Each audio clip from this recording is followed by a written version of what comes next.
अगर उनका आपके पास वीडियोस है तो वो आप अपलोड करें। हमारा कॉकरोच जनता पार्टी का जो टीम है वो उसको छाटेगा, आइडेंटिफाई करेगा।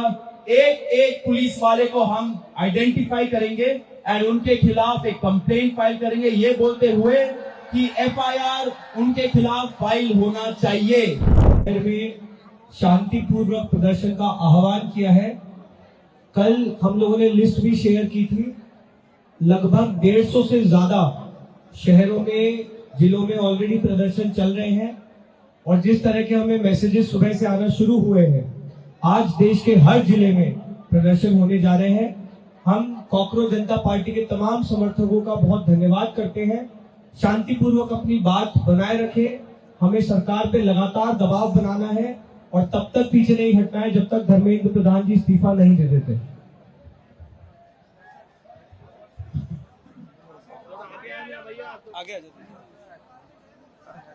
दोस्तों, 20 जुलाई 2026 को जिस तरीके का क्रूरता दिल्ली पुलिस और आरएएफ के जवानों ने दिखाया यहाँ के पीसफुल प्रोटेस्टर्स के लिए, वैसा क्रूरता जवाबदेही के बगैर हम लोग नहीं जाने देंगे।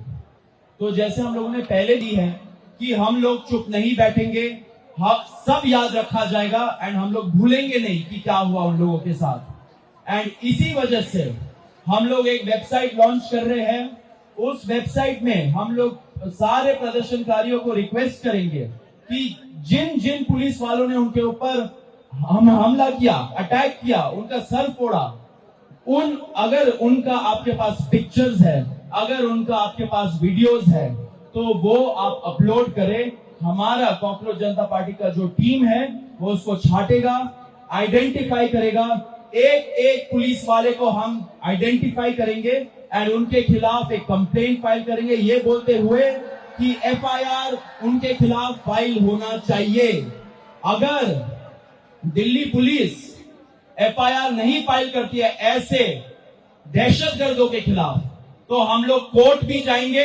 पूरा का पूरा जो इंडिया है, वहां के सारे लॉयर्स हमें हेल्प कर रहे हैं इस चीज के लिए, उनको भी तहे दिल से शुक्रिया। हम लोग कोर्ट जाएंगे, कोर्ट से ऑर्डर लाएंगे कि ऐसे पुलिस वालों के खिलाफ एफआईआर हो। एंड आप ये मत सोचिए कि एफआईआर हो गया एंड हम लोग भूल जाएंगे। ये लिस्ट बनेगा।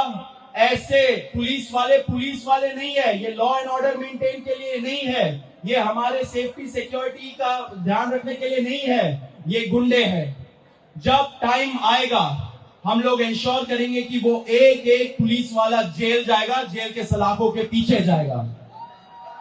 पुलिस अकाउंटेबिलिटी तय होगा और बहुत जल्दी ये टाइम आ रहा है, ये हमारा वचन है सब लोगों को।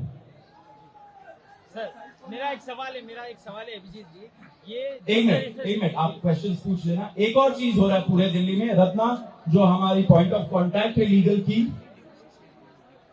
वो पुलिस का जो पार्ट है वो खत्म करेगी। रत्ना आप बताइए कि पूरे दिल्ली में क्या हो रहा है। तो जब से 20 जुलाई का इंसिडेंट हुआ है उसके बाद से पूरे दिल्ली में मेजरली निजामुद्दीन और लोधी रोड के पास पुलिस ने अपने नाकाबंदी लगाई हुई है और वहाँ पे वो ऑटो रोक रहे हैं, वो कैब रोक रहे हैं और जितने उसमें बच्चे अगर बैठे हुए हैं उनको वो बिना किसी रीजन के पुलिस स्टेशन में डिटेन कर रहे हैं। और कल ये बहुत ज्यादा हुआ है, रात भर हुआ है, आज सुबह भी जब मैं आ रही हूँ तब भी हुआ है।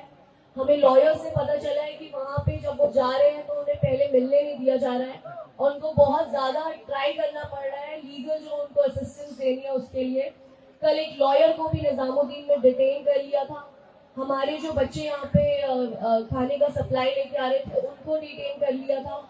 तो हम उसके खिलाफ भी एक लेटर लिखेंगे डीसीपी को एंड हम रिक्वेस्ट कमिश्नर ऑफ पुलिस को एंड हम रिक्वेस्ट करते हैं कि आप प्लीज बिना रीजन के किसी भी बच्चे को डिटेन ना करें। आप लॉयर्स के साथ बदसलूकी ना करें क्योंकि वो सिर्फ अपनी ड्यूटी कर रहे हैं। आप बिना रीजन के लोगों को डिटेन ना करें।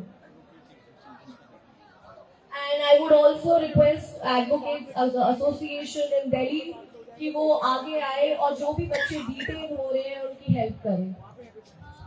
दोस्तों एक मिनट, खत्म नहीं हुआ, आप पूछ लेना जितने क्वेश्चंस पूछे। हम लोग कभी प्रश्नों से नहीं डरे हैं, सारे प्रश्न लिए हैं हम लोगों ने। एक और चीज हो रहा है, जैसे आप सभी को पता है 12:30 बजे कॉकरोच जनता पार्टी का जो डेलीगेशन है, मैं और आशुतोष रांका, हमें बुलाया गया है सरकार से बातचीत करने के लिए।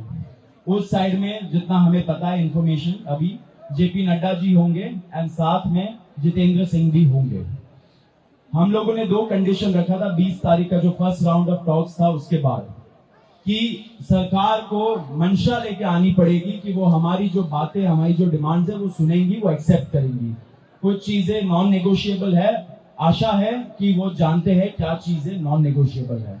एंड नंबर 2 हमारा ये डिमांड था कि उनके ऑफिस में एंड उनके घर पे ऐसा कोई भी मीटिंग नहीं होगा जहां पे हम लोग जाएंगे। एक न्यूट्रल एवेन्यू में होना चाहिए। अगर जंतर मंतर में आने से वो कतरा रहे हैं, हम लोग पढ़े लिखे लोग हैं, हम लोग रैशनल युवा है, हम लोग जानते हैं कि शायद उनको डर लगे यहाँ पे आने से सिक्योरिटी सिचुएशन की वजह से। ठीक है, कोई बात नहीं, हमने बोला कि एक न्यूट्रल एवेन्यू जैसे कॉन्स्टिट्यूशन क्लब ऑफ इंडिया में ये मीटिंग हो सकती है। 2 दिन उन्होंने इस चीज को सोचने के लिए लिया, अपने ईगो पे शायद उन्होंने लिया होगा। उसके बाद कल रात को उन्होंने कंफर्म किया कि वो कॉन्स्टिट्यूशन क्लब ऑफ इंडिया में मिलेंगे। तो 12:30 बजे ये हमारा मीटिंग है, आगे हम लोग देखेंगे क्या होता है। अभी दीपक बालिया जो हमारे दूसरे स्पोक्स पर्सन है वो बोलेंगे।